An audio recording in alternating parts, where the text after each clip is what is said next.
Es un problema de movimiento ondulatorio y vamos a empezar por poner la expresión general de la elongación. Sabemos que la ecuación de la onda sería A, una de las formas de escribirlo sería seno de k por x menos la velocidad angular por el tiempo más el desfase que lleve, ¿vale? La fase inicial que lleve. En nuestro caso nos dicen que la velocidad son 350 metros por segundo y esta expresión que nos dan sería 5 por el seno de k por x menos 10pi por t más la fase inicial. Bien. Tenemos que recordar lo que sabemos de teoría, que el número de ondas, para resolver el apartado A, el número de ondas k es igual a 2pi partido por la longitud de onda. Si a esto lo multiplicamos y lo dividimos por el periodo, vemos que la primera expresión es exactamente la velocidad angular, mientras que el periodo partido por la longitud de onda es la inversa de la velocidad. Por tanto, podemos utilizar tanto esta expresión como esta para llegar al valor que queremos. Bien, pues nos dicen que la velocidad, si comparamos esta expresión general con la que tenemos aquí, la velocidad angular es igual a 10pi. Bien. Por tanto, k, el número de ondas, será la velocidad angular, 10pi, dividido entre la velocidad lineal, que nos dicen que es 350 metros por segundo. Esto aproximadamente es 0,09, pero nosotros vamos a dejarlo sin utilizar el valor de pi, porque como es un número irracional, siempre nos va a dar, vamos a perder ahí unas cifras decimales, radianes por minuto. Ya tenemos entonces el valor del número de onda. Nos piden también el desfase inicial. Vamos a recuadrarlo. Para poder calcular este desfase inicial, tenemos que aplicar lo que nos dicen. Nos dicen que en el punto 0, 0, y vale 2,5 metros. Y que la velocidad de oscilación en ese punto es menor que 0. Bien, pues sustituimos en esta ecuación general de i igual a 5 por el seno de kx menos 10 pi por t más el desfase inicial, sustituimos el valor de i. El valor de i son 2,5. La amplitud es 5. Hemos calculado k, que son pi partido por 35. En el punto 0, 0, la x vale 0.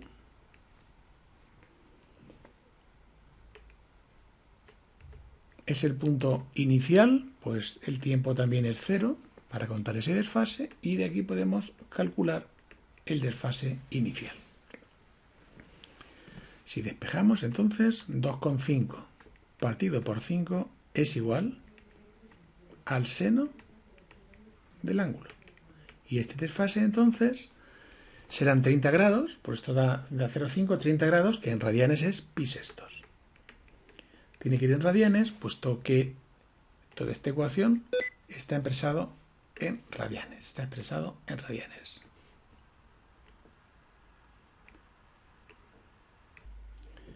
En el apartado B, para calcular la velocidad de oscilación, derivamos i con respecto al tiempo. Si derivamos esta expresión, nos queda que la derivada del seno es el coseno.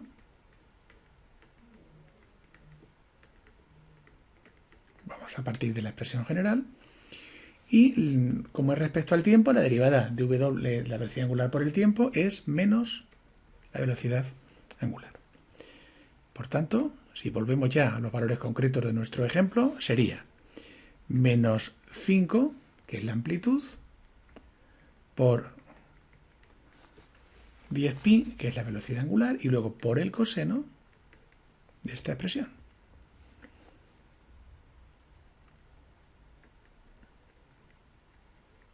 De pi sextos, porque tanto x como el tiempo serían 0, y la elongación es pi sextos.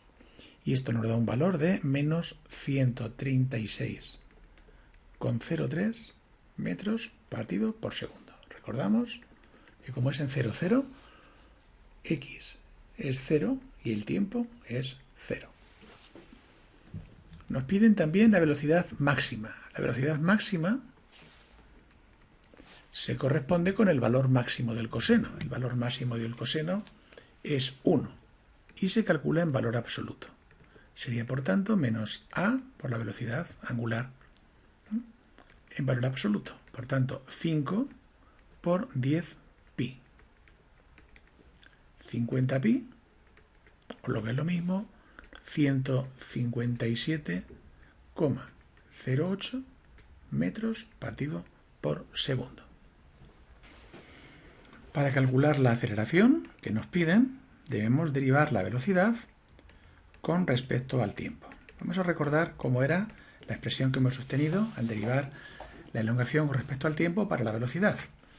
Y nos daba menos a por la velocidad angular por el coseno de kx menos la velocidad angular por el tiempo más el desfase inicial. Cuando derivamos entonces, nos queda que por una parte daría menos velocidad angular por menos velocidad angular sería positivo. Pero como la derivada del coseno es menos el seno, al final lo que nos va a dar es menos a por la velocidad angular al cuadrado por el seno de kx menos velocidad angular por el tiempo más diferencia por este desfase inicial. Repetimos.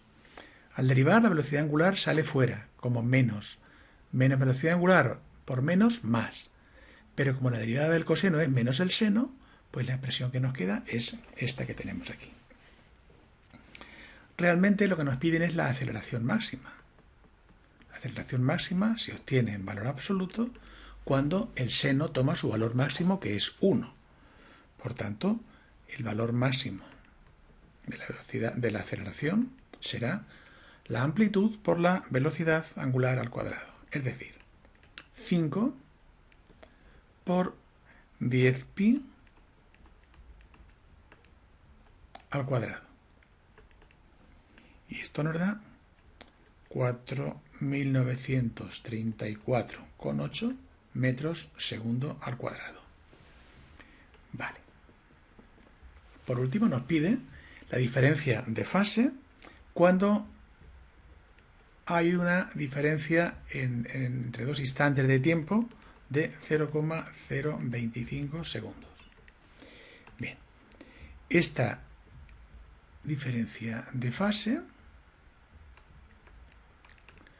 se obtiene al dividir dos expresiones cuando el tiempo sea diferente, t1 y t2.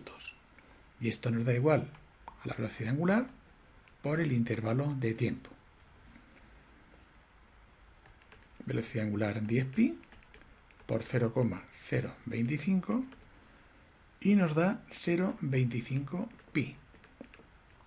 O luego lo mismo, pi cuartos, o si lo hacemos la solución final, 0,79 radianes, porque nos hablan de unos grados. Y el primer problema está resuelto.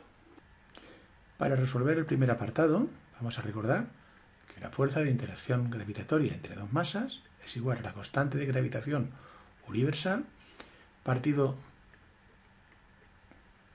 por el cuadrado de las distancias y multiplicado por el producto de las masas. Y en este caso concreto, como es la interacción entre esta nave espacial y el planeta Mercurio, pues es igual que la fuerza del peso.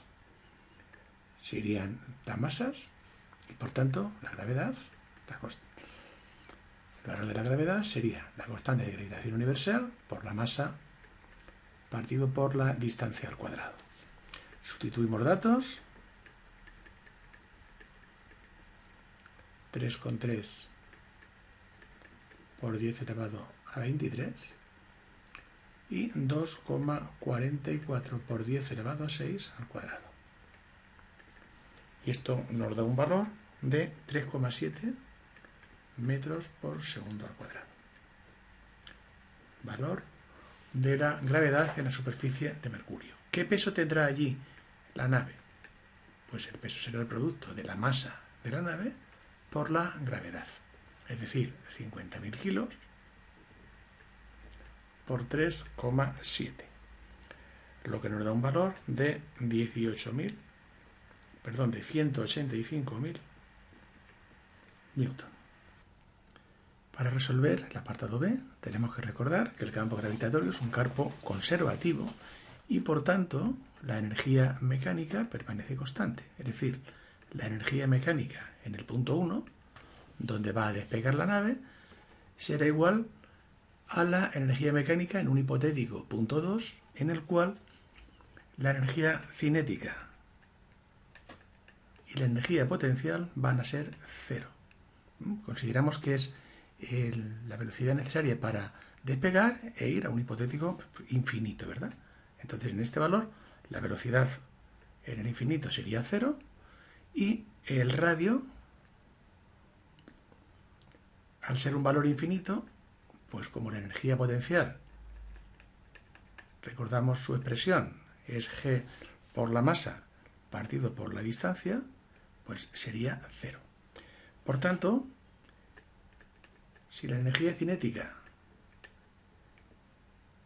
por el producto de las masas, tiene que ser constante,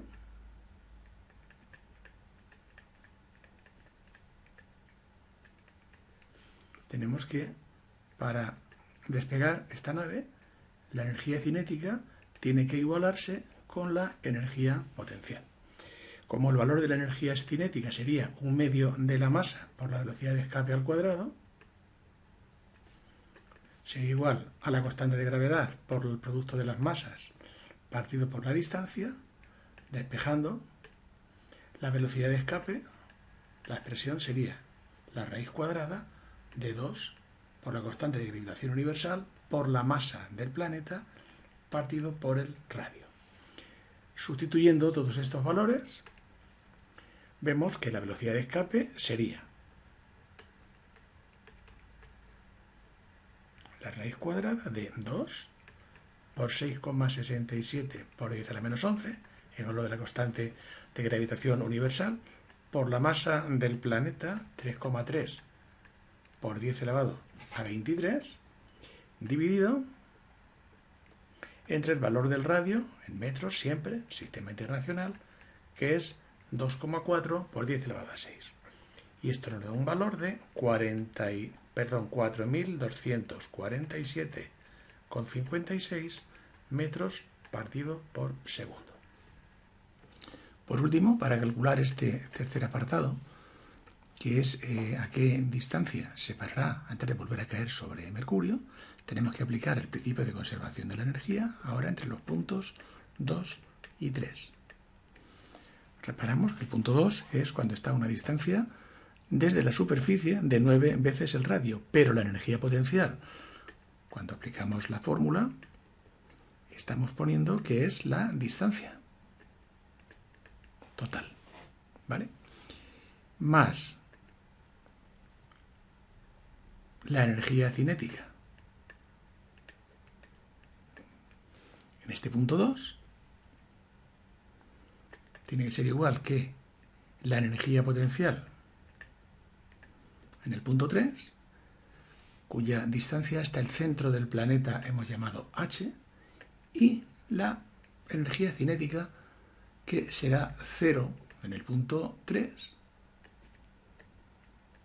porque hemos dicho que se parará antes de volver a caer. Sustituyendo datos, entonces, tendríamos menos g por la masa de la Tierra.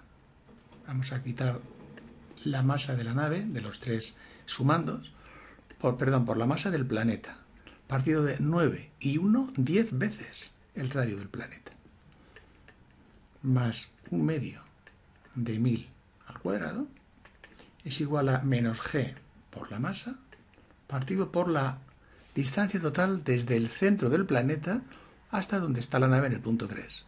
Después restaremos el radio para sacar la altura sobre la superficie del planeta. Sustituyendo datos por la masa, que es 3,3 por 10 elevado a 23, dividido entre 2,44 por 10 elevado a 6 y multiplicado por 10, más 1/2 de 1000 al cuadrado, es igual a 6,67 por la masa del planeta partido por la distancia total desde el punto 3 hasta el centro del planeta. Esto nos da un valor de h, la distancia total, sustituyendo datos de 54.741 kilómetros. Lógicamente, el valor que se obtiene de esta ecuación viene en metros. Sería 5, 4, 7, 4, 1, 4, 7, 5 metros. Por tanto, definitivamente, para sacar la altura, hay que restar a h mayúscula, que es la distancia total desde el centro, el valor del radio. Y esto nos da el valor total que nos piden, que es desde la superficie del planeta, a qué altura en kilómetros. Esto nos da un valor de 52.301 kilómetros. En este problema sobre campo eléctrico nos dan un dato adicional a los que yo he reflejado aquí en este cuadro, y es que el potencial en un punto 0,1, que yo voy a llamar D para facilitar los cálculos, pues ese potencial en el punto D nos dicen que es 1685,9 voltios. Sabemos que el potencial es una magnitud escalar, por tanto hay que representarla con el signo correspondiente, y es igual a la constante de Coulomb, 9 por 10 elevado a 9, por la carga partido por la distancia. También sabemos que el potencial en un punto determinado D es la suma de los potenciales divididos a las diferentes cargas. Vamos a calcular entonces el potencial en cada uno de esos puntos. El potencial en el punto A es igual a la carga, a la constante por la carga partido por la distancia. Distancia a este punto D. Esta distancia sería, por Pitágoras, la raíz cuadrada de 1 al cuadrado más 1 al cuadrado.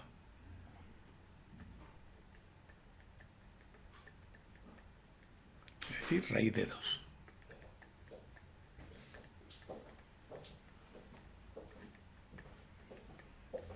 El potencial en el punto B sería 9 por 10 elevado a 9 por 2 por 10 elevado a 6. Y ahora, B hasta D, esta distancia sería la raíz cuadrada de 2 al cuadrado más 1 al cuadrado, es decir, la raíz de 5.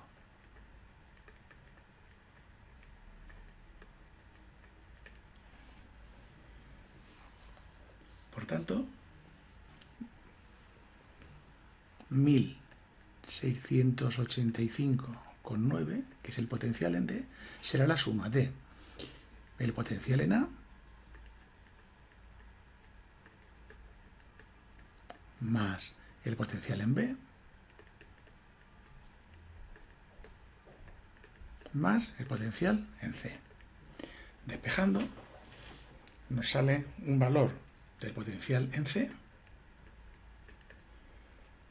de menos 19.091,84 voltios. Aplicando ahora la definición de potencial, esto potencial en C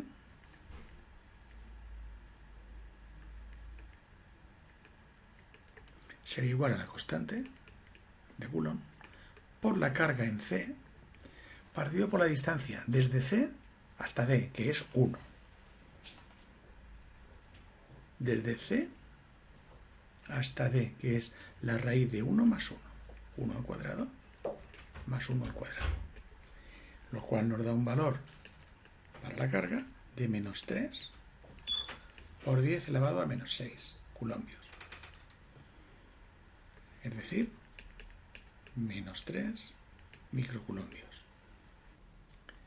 Para resolver el apartado B, recordamos que el trabajo eléctrico coincide con la disminución de la energía potencial eléctrica.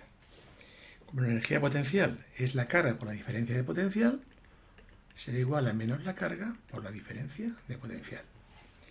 En nuestro caso concreto, el trabajo nos lo piden para mover una carga de 5 microcoulombios desde el punto 0,1, es decir, desde el punto D al punto 1,0, que hemos llamado E.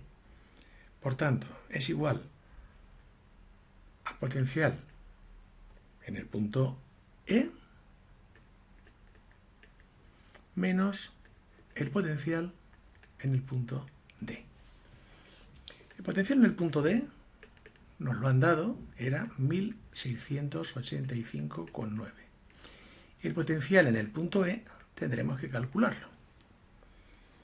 Y será igual a la suma del potencial debido a la carga A, a la carga B y a la carga C. Será por tanto igual a K por la carga A partido por la distancia A más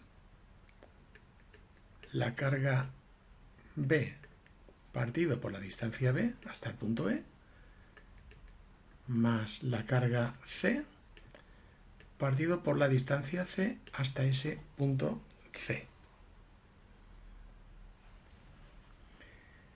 Sustituyendo datos, sería 9 por 10 elevado a 9 por... La carga A son 2 microcoulombios. En coulombios, 2 por 10 a la menos 6. Recordamos, con su signo correspondiente, porque es una magnitud escalar. Distancia A hasta el punto E, como vemos, es 1 más 1, 2. Más 2 por 10 a la menos 6, partido por la distancia desde el punto B al punto E, que es 1.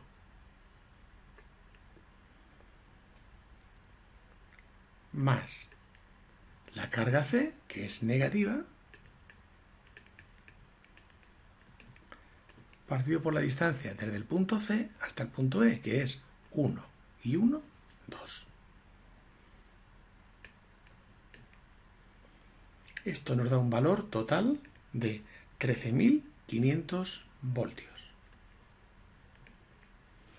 Por tanto, el trabajo será igual a menos la carga de 5 microcoulombios multiplicado por la diferencia potencial entre el punto E, 13.500, y el punto D, que son 1.685,9. Lo cual nos da un valor de menos 0,06 julios. Es un trabajo negativo, por tanto hay una fuerza externa que se opone al desplazamiento. Es un trabajo contra las fuerzas del campo. Contra las fuerzas del campo. Y por tanto no será espontáneo. ¿De acuerdo?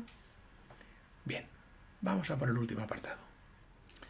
Para resolver este último apartado tenemos que recurrir al dibujo de nuevo, porque el campo eléctrico es una magnitud vectorial. Para calcular el campo eléctrico en el punto 1, 0, hay que imaginar en este punto una carga positiva unidad y ver qué le harían cada una de las cargas. ¿Qué le haría la carga A, que es positiva, a una carga positiva imaginaria unidad? Pues desplazarnos. Por tanto, el campo A va hacia la derecha, vectorialmente. ¿Qué le haría una carga B a esa carga imaginaria? Pues repelerla. Por tanto, el campo B vectorialmente iría hacia la izquierda. Y por último, ¿qué le haría la carga C a lo largo de esta distancia? Es una fuerza central, ¿verdad? Pues esta carga positiva se sentiría atraída. Por tanto, el campo C vectorialmente tendría esta dirección. Ya tenemos calculado entonces desde el punto de vista gráfico hacia dónde van a ir cada uno de los campos y ahora ya vamos a calcularlo desde el punto de vista de los módulos. El campo debido a A será igual a la constante por la carga A partido por la distancia desde ese punto A hasta el punto 1, 0. Esto es igual a 9 por 10 elevado a 9 por 2 por 10 elevado a menos 6 partido por la distancia A al cuadrado. Ahora es al cuadrado, que sería 1 y 1, 2. 2 al cuadrado. Esto nos da un valor de 4,5 por 10 elevado a 3 newton por coulombio. O lo que es lo mismo, desde el punto de vista vectorial, como va hacia la derecha, sería positivo 4,5 por 10 elevado a 3 y el módulo del campo debido a la carga B sería la constante por la carga B partido por la distancia desde B hasta el punto 1, 0 al cuadrado. Sería 9 por 10 elevado a 9 por 2 por 10 elevado a menos 6 partido por la distancia desde el punto B al punto 1, 0, que es 1 al cuadrado. 1. Lo cual nos da un valor de 1,8 por 10 elevado a 3 newton por coulombio. Pero ahora es negativo, como vemos, va hacia la izquierda. Por tanto, vectorialmente tendríamos que escribirlo como menos 1,8 por 10 elevado a 3 y a continuación, para hallar el campo total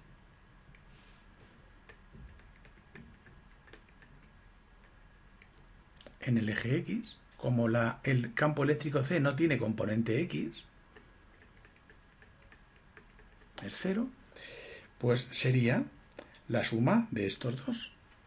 La suma de 4,5 por 10 elevado a 3 menos 1,8, suma algebraica, claro, por 10 elevado a 3 por I. Lo cual nos da un valor de menos 13.500 I. El campo C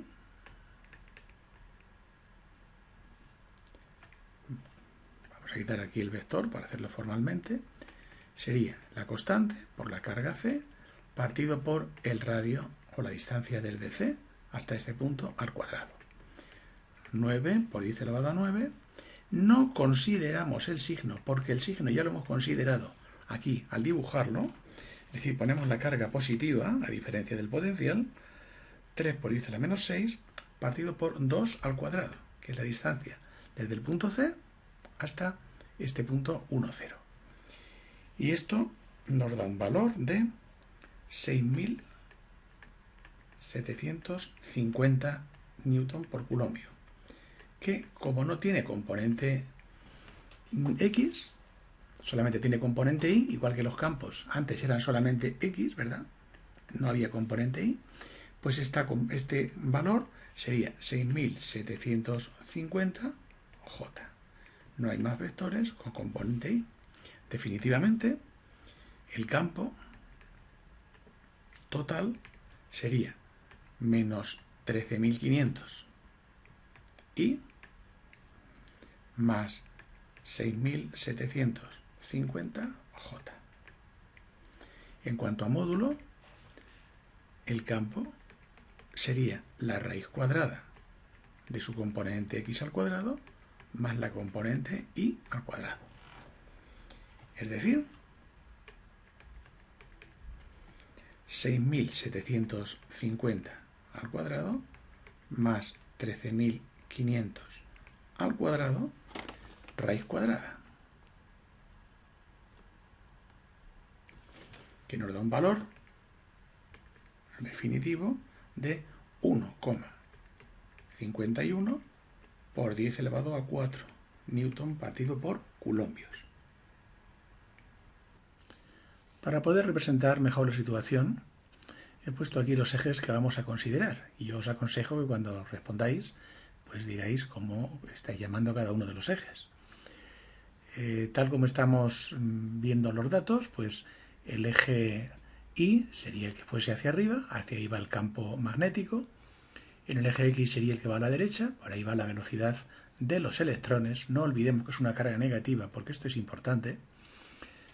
Y ahora vamos a ver la fuerza. Esa fuerza debe aparecer, puesto que es un producto vectorial el que vamos a estudiar entre el campo magnético y la velocidad, tendrá que aparecer a lo largo del eje Z.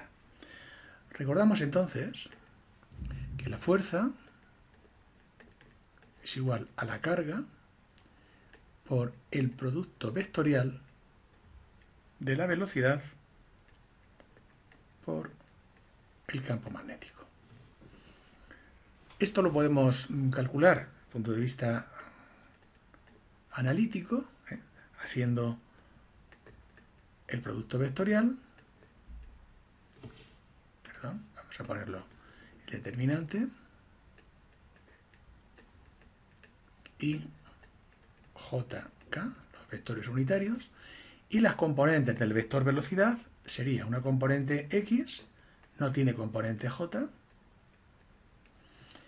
y el vector campo tiene componente Y, pero no tiene componente ni X ni Z.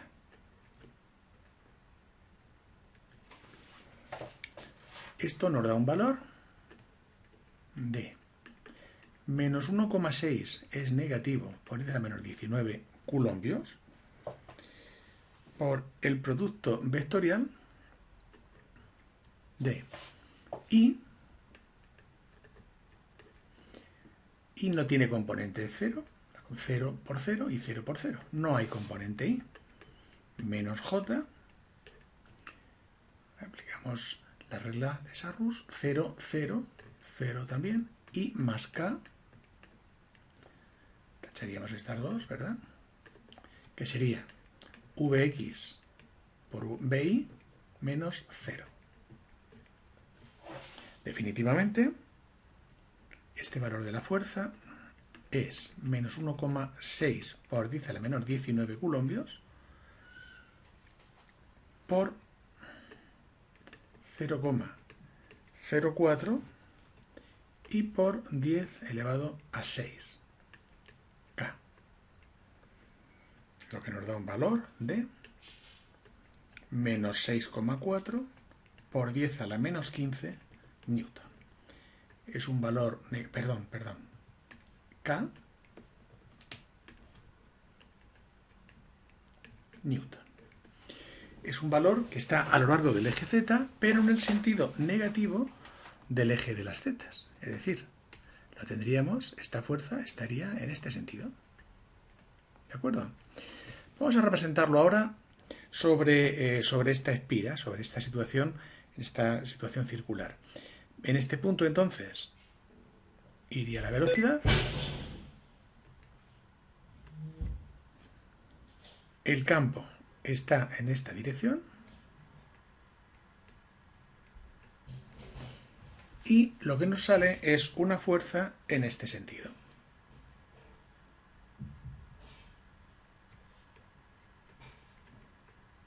Podemos representar el campo hacia arriba. Para verlo mejor, sabéis que hay otra forma de hacerlo, que es ponerlo de esta manera, como un campo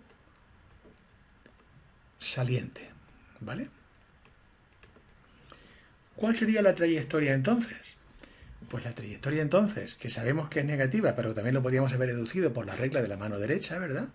Poniendo en el dedo corazón el campo magnético, la velocidad en el dedo índice, y el pulgar nos daría la dirección de la fuerza, teniendo en cuenta que nos va a dar un valor hacia la parte positiva del eje de las zetas, el dedo pulgar, pero como es carga negativa hay que ponerlo opuesto.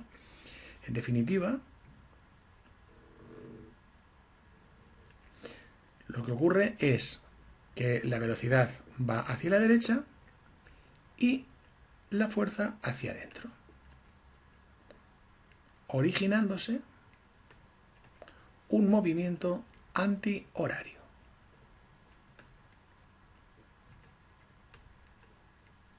¿De acuerdo? Por tanto, la trayectoria sería circular y antihorario. Para que este electrón se mantenga en esta trayectoria circular, la fuerza magnética y la fuerza eléctrica deben ser iguales en módulo. Es decir, la carga por la velocidad por el campo en módulos tiene que ser igual que la masa por la velocidad al cuadrado partido por el radio de la trayectoria.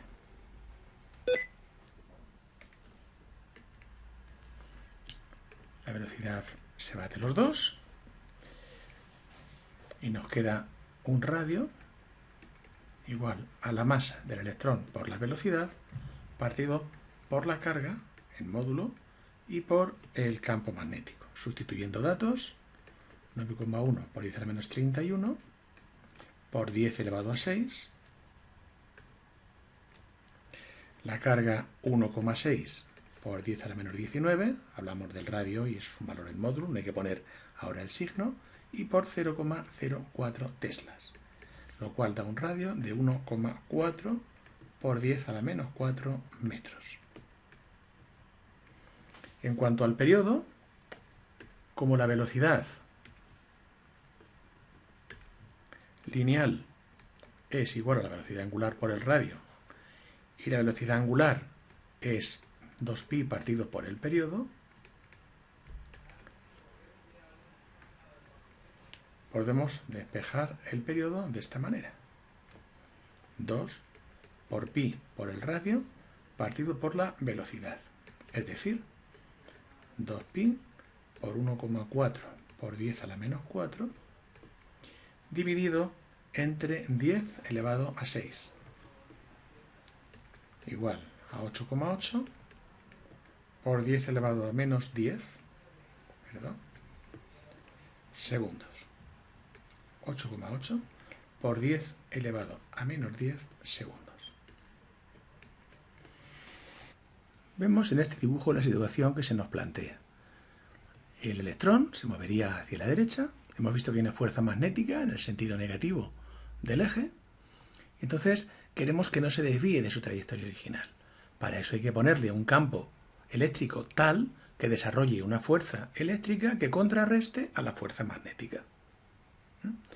¿Cómo debería ser ese campo eléctrico? Pues teniendo en cuenta que el campo eléctrico, cuando se dibuja, se corresponde con la trayectoria que seguiría una carga positiva, ¿vale? Va de los mayores a los menores potenciales, va desde las cargas positivas a las cargas negativas. El campo eléctrico debe ser tal que la carga intente ir hacia abajo. Por tanto, como aquí está estaría la parte positiva del campo eléctrico y de la parte negativa, estamos hablando de un campo eléctrico que debería ser en este sentido. De los mayores a los menores potenciales. De esta forma, la carga negativa tendría una tendencia a ir hacia abajo por efecto de este campo eléctrico y una tendencia a ir hacia arriba por efecto del campo magnético, y las dos fuerzas se contrarrestarían. Es decir, la fuerza magnética debería ser igual que la fuerza eléctrica. Como la fuerza magnética es negativa, pues entonces la fuerza magnética tiene que ser, perdón, la fuerza eléctrica debe ser 6,4, positivo ahora, por 10 a la menos 15, newton, en el sentido positivo del eje de las z, en este caso, es decir, en el plano xz. Bien, como el campo eléctrico es la fuerza por unidad de carga y la carga ahora es negativa, pues resulta, tal como hemos puesto ahí, como hemos deducido primero gráficamente, resulta un valor negativo de menos 40.000 K newton partido por coulombios. Dirección del eje de las z, tal como lo hemos considerado, en el plano xz, dirección del eje de las z, sentido negativo del eje de las z. Bien, nos están hablando de un oscilador armónico, de un movimiento armónico simple, pues muy parecido al del péndulo, ¿verdad? Luego, la primera respuesta, ¿podríamos calcular? Pues sí, podríamos calcular la masa, porque esta constante elástica es igual a la masa por la velocidad angular al cuadrado. Es decir, la masa por 4pi cuadrado partido por t cuadrado. Conocida la constante elástica, que la podemos deducir viendo la fuerza y dividido por la elongación, conoceríamos la constante elástica, la dejaríamos oscilar un número de veces. Bien, podríamos sacar la constante. Vamos, nos la dan, parece ser, es conocida, pues simplemente tendríamos que despejar la masa.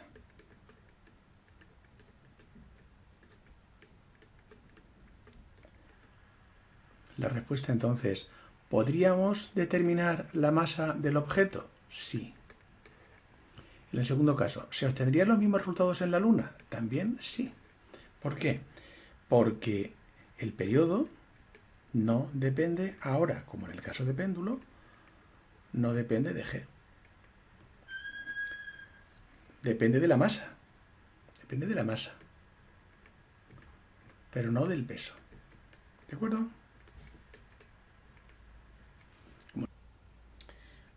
A ver, la intensidad de un sonido es inversamente proporcional al cuadrado de la distancia. Esto es así porque al transmitirse el sonido, la potencia sonora, como es una energía por unidad de tiempo, pues se conserva, se mantiene. Por tanto, como es constante, el producto de la intensidad por la distancia en el punto 1 al cuadrado será igual al producto de la intensidad por la distancia 2 al cuadrado. En cuanto a los decibelios, sabemos que es una ecuación logarítmica que relaciona la intensidad de ese sonido con la intensidad, determinada intensidad umbral. Esa intensidad umbral se corresponde con el umbral de la audición y son 10 elevado a menos 12 vatios partido por metro cuadrado. Como digo, es el umbral de la audición. Así es que en el primer caso, a 1 metro son 150 decibelios. Y esta intensidad, despejando, sería igual a 150 entre 10 son 15, pues 10 elevado a 15 por 10 elevado a menos 12, es decir, 10 elevado a 3 vatios partido por metro cuadrado. ¿A qué distancia? Y esto es lo que nos preguntan. La intensidad sonora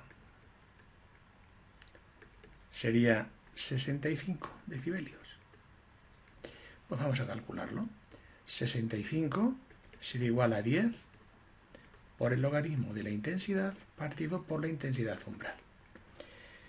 Despejando, supongo que todos sabéis hacer antilogaritmos porque lo hace además la calculadora, ¿verdad?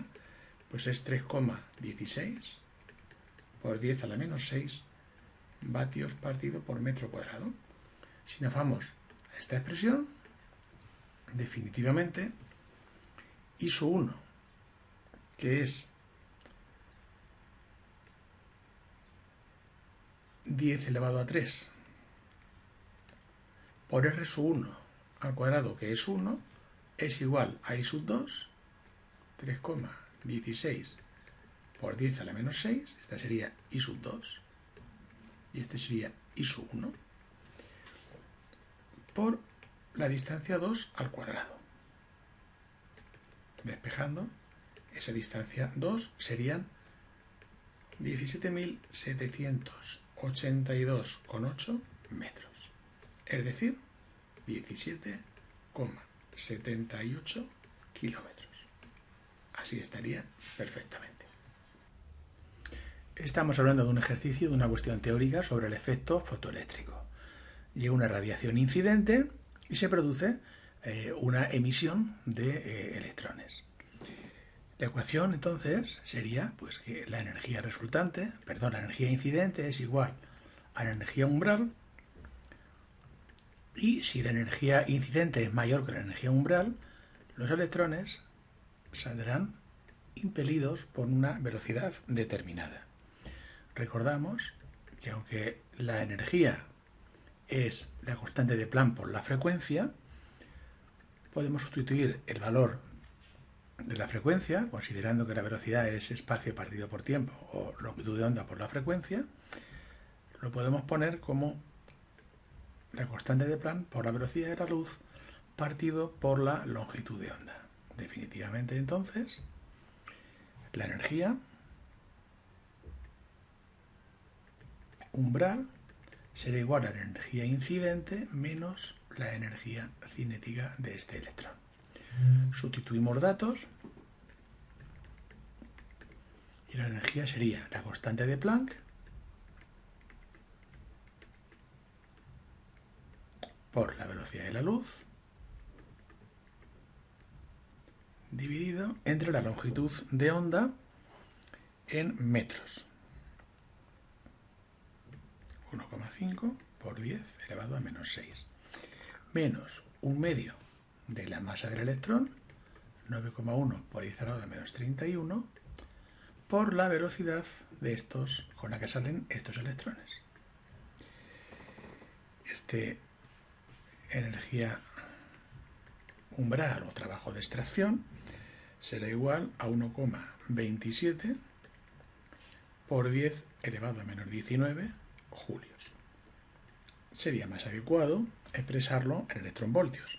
Sabéis que para pasar a electronvoltios habría que dividir entre 1,6 por 10 elevado a menos 19. Y esto daría 7,97 electronvoltios.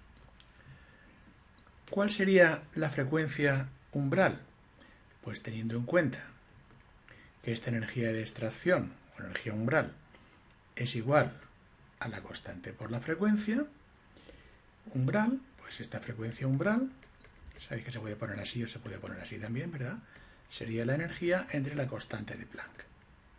Es decir, 1,27 por 10 a la menos 19 dividido entre 6,62 por 10 a la menos 34, lo que nos da un valor de 1,93 por 10 elevado a 14 hercios.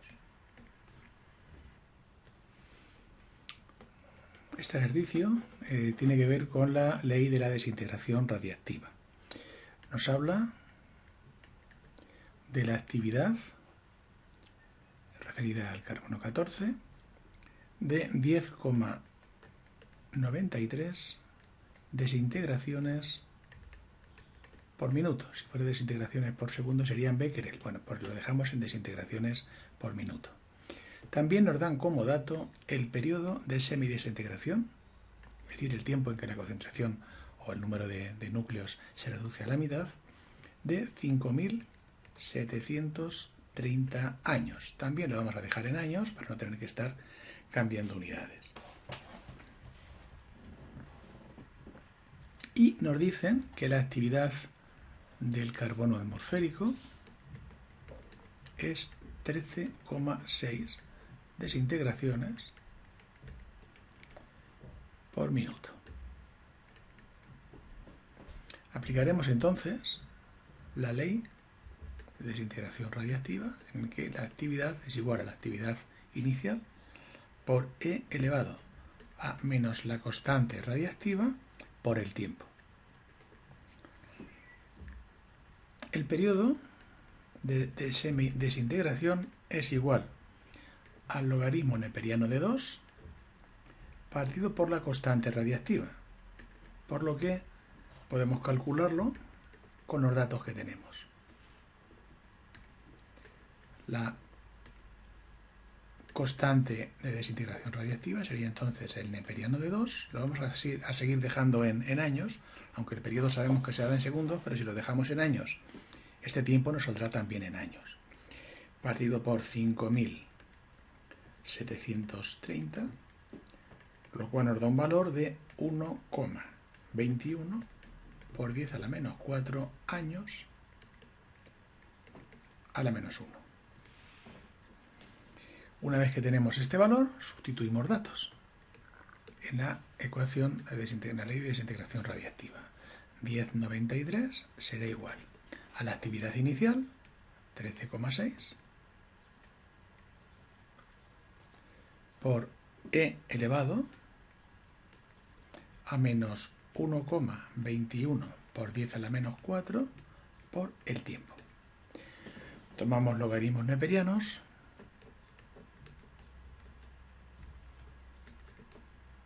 Neperiano de 13,6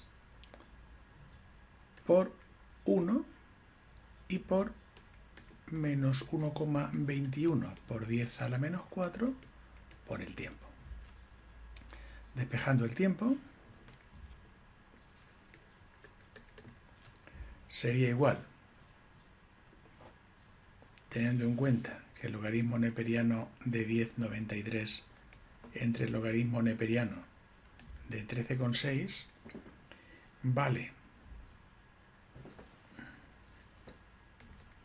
menos 0,21856, pues sería entonces menos 0,21856. No tiene unidades porque las unidades de las actividades se van y quedan sin unidades, dividido entre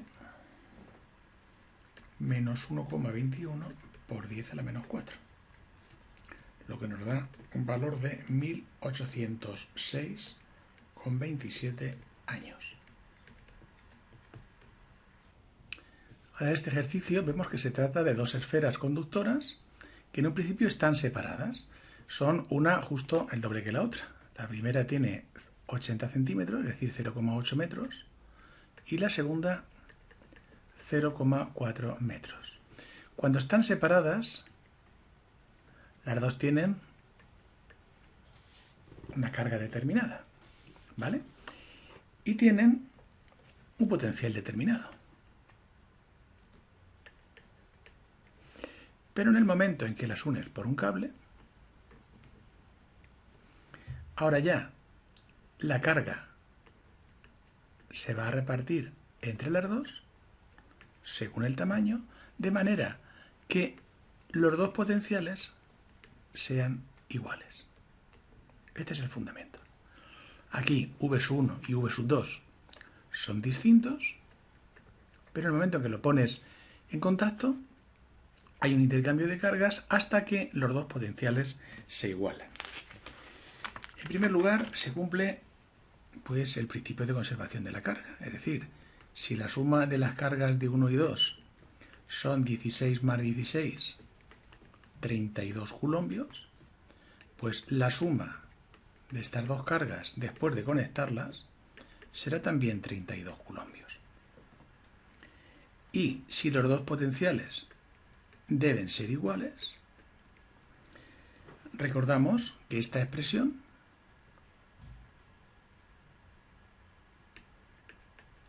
sería la constante de Coulomb por la carga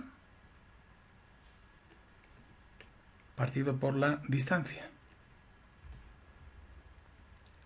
Y el potencial 2 sería la constante de Coulomb por la carga partido por la distancia. Si tenemos en cuenta que esta distancia 2, este radio, es 2 veces el radio 1, pues este potencial es K por Q'2 partido por 2 veces el radio 1. Cuando igualamos estas dos expresiones,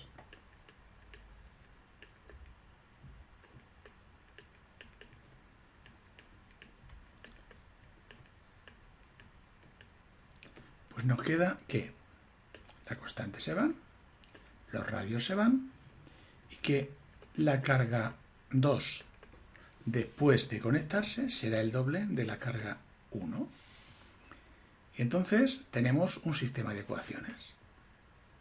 De manera que la carga después de conectarlo es 32, la suma de las cargas, y la segunda carga después de conectarlo es doble de la primera. Con esto hacemos un sistema, sustituimos en la primera y entonces tendríamos que Q'2 es 2 veces Q'1. Esto es igual a 32. 3 veces Q'1. Por tanto, la carga 1 sería 32 tercios, o lo que es lo mismo, 10,67 coulombios.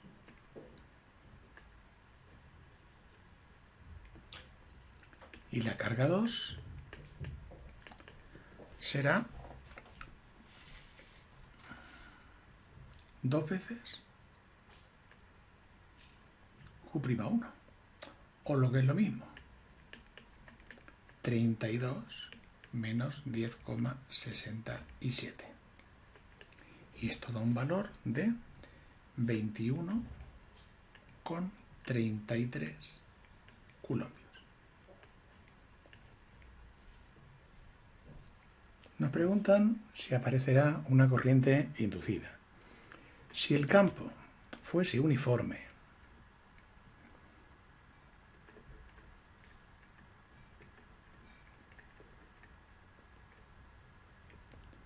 no habría corriente inducida. Pero B no es constante. B es función del tiempo. Entonces aumenta con el tiempo.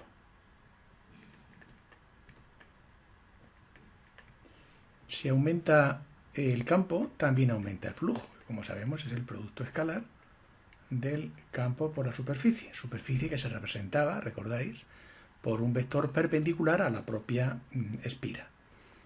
Por tanto, sería B por S por el coseno del ángulo que forman. El ángulo que forman B y S es 0, por tanto es igual al producto de los módulos.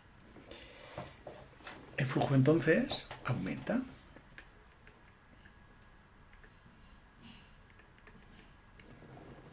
Y entonces aparecerá una corriente inducida cuya fuerza electromotriz será igual a menos la variación del flujo con el tiempo. Este menos quiere decir que se opone a la variación de flujo. Esta corriente inducida, bueno, que se puede relacionar con la intensidad a través de la ley de Ohm, como sabemos, ¿verdad? Esta corriente inducida, entonces, tendrá un sentido, la intensidad tal que produzca un flujo magnético que se oponga a esa variación, ¿vale? Entonces, la forma de oponerse será crear una corriente tal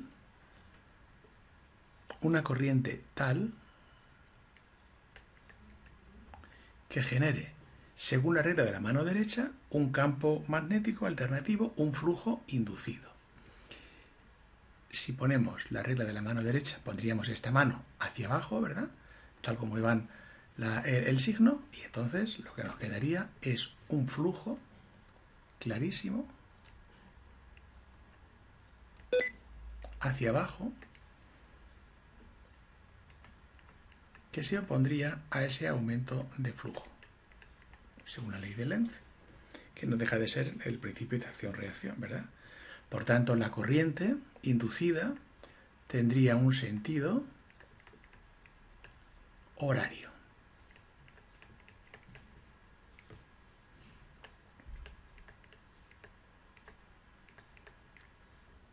Y sería un sentido horario porque ahora, según esta misma regla de la mano derecha, pero puesta hacia abajo, ¿verdad?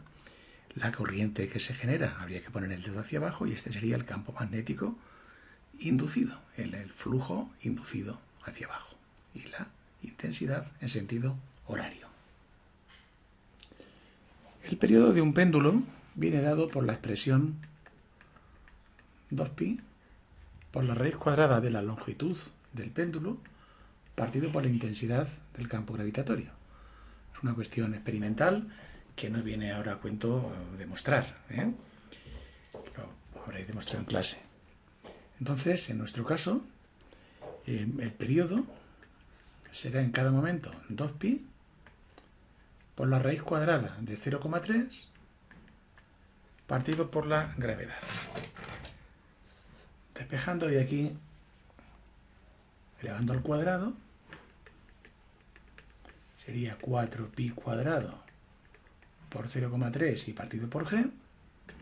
Y definitivamente g sería igual a 4pi cuadrado por 0,3 dividido en cada momento por el valor del periodo.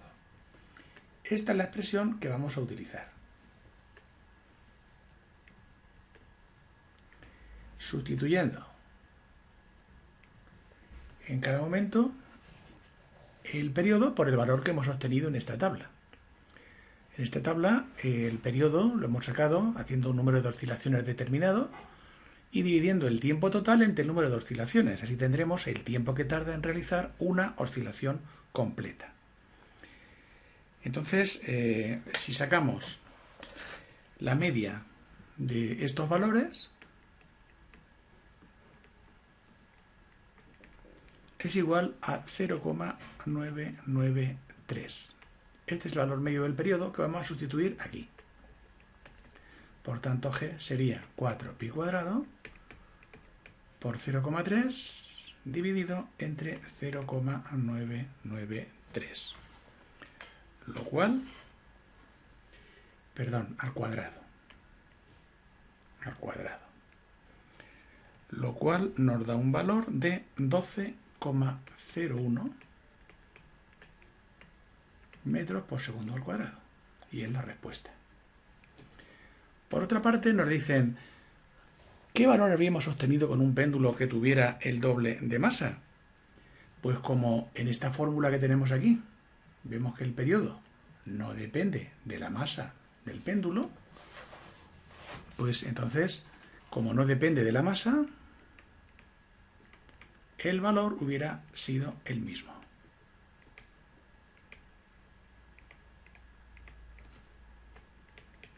El mismo valor de g. Y la cuestión se ha respondido. En este caso A, pasamos desde el aire al vidrio. O cristal.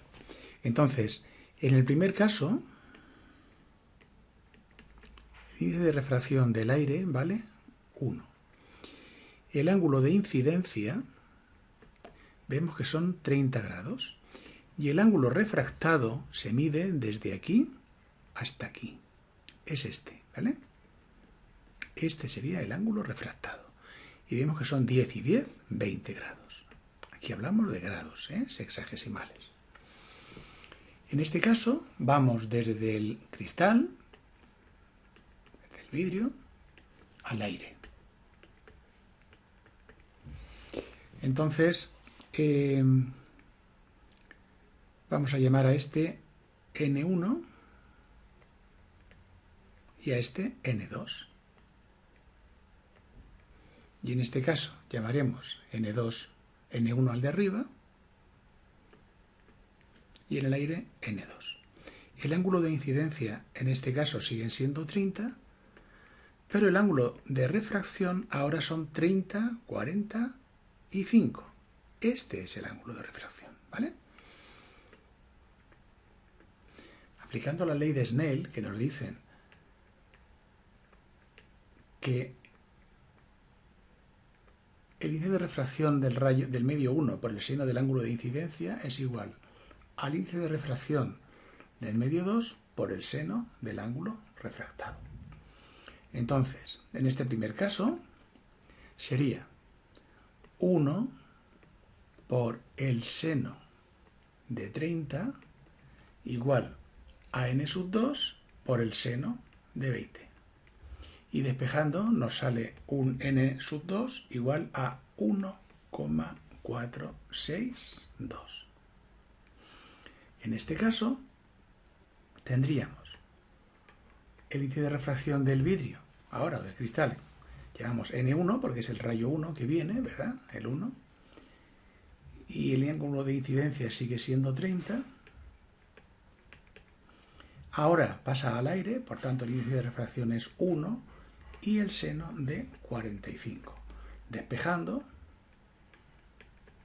nos sale 1,414. Entonces, primera conclusión, es distinto material. Es distinto material, porque tiene distinto índice de refracción. Segunda conclusión que nos piden, o el C, A y B. ¿Por qué aquí no se experimenta refracción? Porque hay un fenómeno denominado de reflexión total. Para este material, que no sabemos si corresponde al apartado A o al apartado B, no sabemos cuál es el material, por tanto no podemos conocer el índice de refracción para conocer el ángulo límite, pero sí se sabe que hay reflexión total porque no hay refracción. Se ha superado el ángulo límite. Esa es la razón.